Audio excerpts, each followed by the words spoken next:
এই জামা কাপড়গুলো কাচাটা খুব দরকার ছিল। একেতে সকাল থেকে পাওয়ার কাট আমাদের এখানে, কিচ্ছু করার নেই, বাধ্যতামূলক আজকে অনেক দিন পরে হাতেই জামা কাপড়গুলো কাচতে হচ্ছে। হ্যাঁ, আমরা হচ্ছে অভ্যাসের দাস। একটা বছর ধরে মেশিনে জামা কাপড় কেচে কেচে শরীরে হয়ে গেছে সুখ, এখন যেন আর হাতে কাচতেই ইচ্ছে করে না।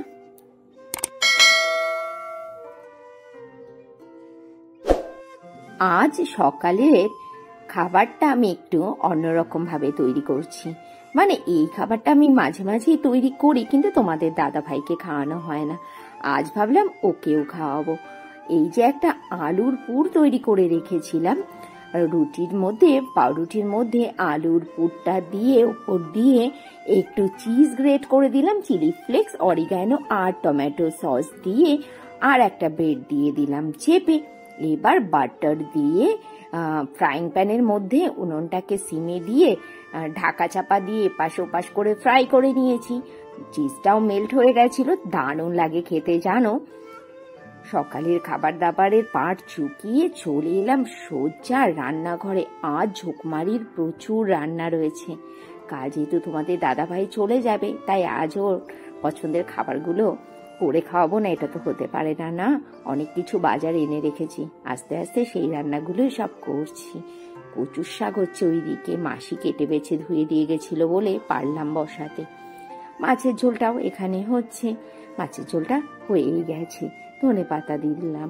ও আবার বড়ি দিয়ে মাছের ঝোল খেতে খুব পছন্দ করে।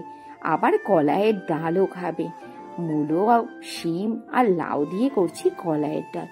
খারকোলের পাতা এনে রেখেছিল, খারকোল পাতাটাও বেটে টেলে নিলাম। মাছের তেলের চচ্চড়ি দেখতে পাচ্ছ, একের পর এক রান্না আমি করেই যাচ্ছি। এখন ঘড়িতে বাজছে দুপুর 3টে, আর এখন লাঞ্চ করব। দেখে নাও আজকে কি কি রান্না করেছি। রয়েছে এখানে ইলিশ মাছের মাথা দিয়ে কচুর শাক, এখানে রয়েছে আলু বড়ি বেগুন দিয়ে কাতলা মাছ, এটা জ্যান্ত কাতলা আর কি, একটু ছোট সাইজের। রয়েছে এখানে মাছের তেল চচ্চড়ি, লাল শাক, খারকোল পাতা বাটা, এখানে একটু মাছ আমি 2 পিস ভেজেও রেখেছি, আর রয়েছে কলাইয়ের ডাল। আর মাইক্রোওভেনে ভাতটা গরম হয়ে গেছে, মাইক্রোওভেনটা বন্ধ করে দিয়েছিলাম। চলো, খুব জোরে খিদে পেয়েছে, অনেকটা বেলা হয়ে গেছে, তাড়াতাড়ি খাওয়াটা সারি। আবার চলে এলাম সন্ধেবেলাতে। আমি প্রতিষ্ঠা তোমাদের দাদা ভাই যাচ্ছি একটু মার্কেটের দিকে। রানাঘাট সুইটসে চলে এসেছি। তোমাদের দাদা ভাই অফিসে মিষ্টি নিয়ে যাবে, ভালো করে পার্সেল করে না নিয়ে গেলে তো নষ্ট হয়ে যাবে, তাই এখান থেকে নিয়ে নিলাম ওর জন্য ভালো করে প্যাকিং করে মিষ্টি। তারপরে চলে এলাম প্রতিমা বিরিয়ানি সেন্টারে। প্রতিমা বিরিয়ানি সেন্টার থেকে নিয়ে নিলাম মাটন বিরিয়ানি আর চিকেন চাপ। আমার না প্রতিমার বিরিয়ানিটা খুব একটা খারাপ লাগে না, বিরিয়ানি প্লাজার বিরিয়ানি তো অবভিয়াসলি বেশি ভালো লাগে। আর এই যে তোমাদের দাদাভাই যে মিষ্টিগুলো নিয়ে যাবে, সেগুলো এখানে রয়েছে। পান্তুয়া নিয়েছি, কেননা পান্তুয়াটা বেশি দিন ভালো থাকবে।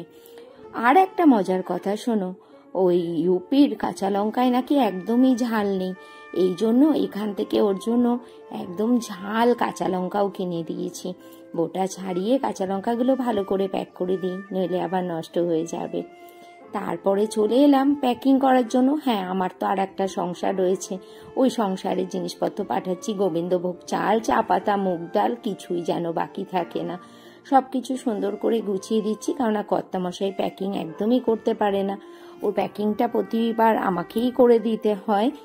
তারপরে যেতে হবে আবার রাতের খাবার দাবারের জন্য। এই যে ব্যাগগুলো গুছিয়ে দিলাম রেখে। আর এখন বাজে রাত্রির 11:15, আর এখন করব ডিনার। ডিনারে রয়েছে মাটন বিরিয়ানি, যেটা মাইক্রোওভেনে বলে ঢেলে রেখেছি, গরম করে নিয়েছি। আর ভেপার উঠে দেখো মোবাইলের ক্যামেরাটা আমার একদম বাষ্প হয়ে গেল। আর রয়েছে এখানে চিকেন চাপ, এক্সট্রা 2টো আলুও নিয়ে এসেছি, রয়েছে স্যালাড, আর রানাঘাট সুইটস থেকে নিয়ে এসেছি ছানার চপ। চলো, এই দিয়ে ডিনারটা সারি, আর আজকের ব্লগটা এখানেই শেষ করছি। সবাই খুব ভালো থেকো, সুস্থ থেকো, সাবধানে থেকো। দেখা হচ্ছে আবার আগামীকাল।